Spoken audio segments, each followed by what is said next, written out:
ৰাজ্য চৰকাৰ বিভিন্ন বিভাগৰ অধীনত কৰ্মৰত প্ৰত্যেকজন কৰ্মচাৰীৰ বাবে লৈ আহিছো পুনৰ 5টাকৈ গুৰুত্বপূৰ্ণ খবৰ, য'ত গ্ৰেজুৱেট পে, আপোন ঘৰ, পঞ্চায়ত ইলেকশ্যন, নতুন অধিসূচনা, কৰ্মচাৰীসকলে 10,000 টকাকৈ পাব, নিয়মীয়া ঠিকাভিত্তিক কৰ্মচাৰী শিক্ষক সকলোৰে বাবে গুৰুত্বপূৰ্ণ খবৰ আছে। সবিশেষ জানিবৰ বাবে ভিডিঅ'টো প্ৰথমৰ পৰা শেষলৈকে চাই থাকিব। জনাব বিচাৰিছোঁ আজি প্ৰথমটো গুৰুত্বপূৰ্ণ খবৰ, কৰ্মচাৰীসকলৰ ড্ৰাফ্ট ছাৰ্ভিচ ৰুলছ লগতে গ্ৰেজুৱেট পে প্ৰদান সন্দৰ্ভত এখন গুৰুত্বপূৰ্ণ পত্ৰ প্ৰেৰণ কৰা হৈছিল।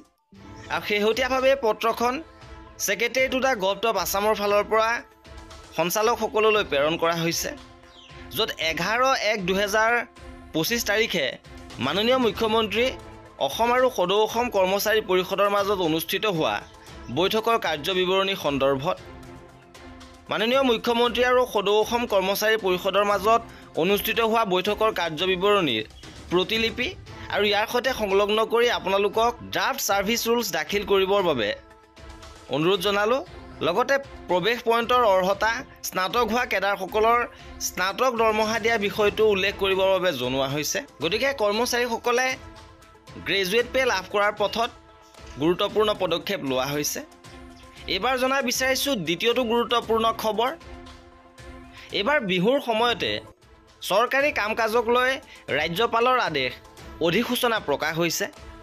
অসম চৰকাৰী ভাষা আইন 1960ৰ ধাৰা 7 আৰু 3 অনুসৰি বৰাক উপত্যকা 6ষ্ঠ অনুসূচীৰ অন্তৰ্গত পাৰ্বত্য জিলা লগতে বড়োলেণ্ড টেৰিটৰিয়েল অঞ্চলত স্থানীয় ভাষা ব্যৱহাৰৰ লগতে সমগ্ৰ ৰাজ্যতে অসমীয়া ভাষা ব্যৱহাৰৰ বাবে নিম্নলিখিত নিৰ্দেশনাসমূহ প্ৰস্তুত কৰা হৈছে।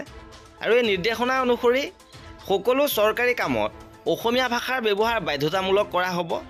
আৰু ৰাজ্য চৰকাৰ সকলো বিধেয়ক, আইন, অধিনিয়ম, বিধি, আদেশ, অধিসূচনা, প্ৰশাসনিক আৰু কাৰ্যবাহী নিৰ্দেশনা, বদলি আৰু নিযুক্তিৰ আদেশ তথা চৰকাৰী ৰাজপত্ৰ ইংৰাজী সংস্কৰণৰ লগতে অসমীয়া ভাষাত জাৰি কৰা হ'ব।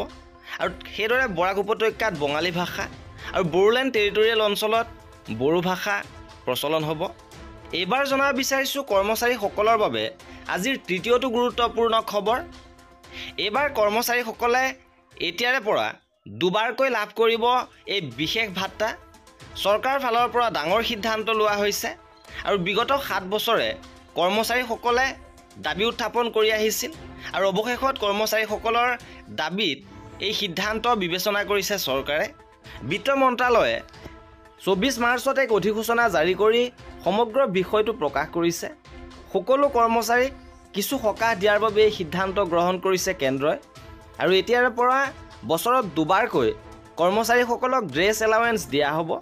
আৰু ইয়াৰ আগৰ প্ৰতি বছৰে জুলাই মাহত এককালীন ড্ৰেছ এলাৱেঞ্চ দিয়া হৈছিল। আৰু এই ক্ষেত্ৰত কোনসকল কৰ্মচাৰীয়ে কিমান পৰিমাণৰ টকা লাভ কৰিব উল্লেখ কৰিছে।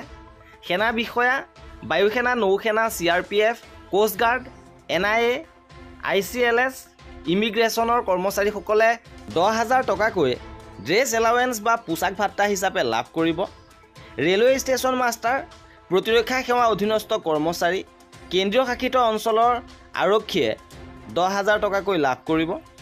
তেনেদৰে ট্ৰেকমেন, ষ্টাফ গাড়ী চালক, কেণ্টিনৰ কৰ্মচাৰী আৰু ৰানিং ষ্টাফে প্ৰতিমাহে 5,000 টকাকৈ লাভ কৰিব। এইবাৰ জনাব বিচাৰিছোঁ ৰাজ্য চৰকাৰ কৰ্মচাৰীসকলৰ বাবে আন এটা সুখবৰ। ইতিমধ্যে চৰকাৰ ফালৰ পৰা শেহতীয়াকৈ ঘোষণা কৰিছে যে এইবাৰ পঞ্চায়ত ইলেকশ্যনৰ ডিউটিত যিসকল কৰ্মচাৰী নিয়োজিত হ'ব তেওঁলোকৰ আকস্মিক মৃত্যু বা তেনেধৰণৰ দুৰ্ঘটনাত চৰকাৰে এইবাৰ ক্ষতিপূৰণ দিব। আৰু কিমান পৰিমাণৰ ক্ষতিপূৰণ লাভ কৰিব উল্লেখ কৰিছে যে মৃত্যুৰ ক্ষেত্ৰত 10 লাখ টকা, পথৰ মাইন, বোমা বিস্ফোৰণ অথবা সশস্ত্ৰ আক্ৰমণৰ দৰে হিংসাত্মক উগ্ৰপন্থী কাৰ্যৰ ফলত মৃত্যু হ'লে 20 লাখ টকা, অংগ বা চকুৰ দৃষ্টিশক্তি হেৰুৱালে স্থায়ীভাৱে অক্ষমতাৰ ক্ষেত্ৰত বিষয়াসকলৰ বাবে 5 লাখ টকা, উগ্ৰপন্থী বা অসামাজিক উপাদানৰ সৈতে জড়িত দুৰ্ঘটনাৰ ফলত স্থায়ীভাৱে অক্ষমতাৰ বাবে 10 লাখ টকা আৰু নিৰ্বাচনী কৰ্তব্যত নিয়োজিত ব্যক্তিসকলক আগ্নেয়াস্ত্ৰ, অস্ত্ৰ-শস্ত্ৰ, বোমা বিস্ফোৰণ বা আন কোনো কাণ্ডৰ ফলত অগুৰুতৰভাৱে আঘাতপ্ৰাপ্ত ব্যক্তিকো 50,000 টকাকৈ ক্ষতিপূৰণ দিয়া হ'ব। এইবাৰ জনাব বিচাৰিছোঁ কৰ্মচাৰীসকলৰ আপোন ঘৰ আঁচনি সন্দৰ্ভত এক গুৰুত্বপূৰ্ণ আপডেট। কৰ্মচাৰীসকলে আপোন ঘৰ আঁচনিত যদি ঋণ ল'ব খোজে, য'ত বৰ্তমান 30 লাখলৈকে সীমা বৃদ্ধি কৰিছে, ইয়াৰ বাবে প্ৰয়োজনীয় ডকুমেণ্টছসমূহ এনেধৰণৰ: এপ্লিকেশ্যন ফৰ্ম, জমাবন্দী, চিটা, লেণ্ড হোল্ডিং, ট্ৰেছ মেপ, খাজানা ৰিচিপ্ট, গাঁও পঞ্চায়তৰ NOC, প্লান এণ্ড এষ্টিমেট, লগতে আপোন ঘৰ এফিডেভিট, ফৰৱাৰ্ডিং লেটাৰ, লাষ্ট 6 মাহৰ চেলাৰী শ্লিপ, লগতে ফৰ্ম 16 দিব লাগিব 2 বছৰৰ, ছাৰ্ভিচ ID কাৰ্ড বা আধাৰ কাৰ্ড প্ৰয়োজন হ'ব। আৰু এইসমূহ ডকুমেণ্টছ হ'লে আপুনি আপোন ঘৰ আঁচনিৰ বাবে আবেদন কৰিব পাৰিব। আৰু এই আছিল এই ভিডিঅ'টোত। কৰ্মচাৰী আৰু পেঞ্চনাৰৰ সকলো খবৰ পাই থাকিবৰ বাবে আমাৰ চেনেলটো ছাবস্ক্ৰাইব কৰি ৰাখিব। ভিডিঅ'টো শেষৰলৈকে চোৱাৰ বাবে বহুত ধন্যবাদ।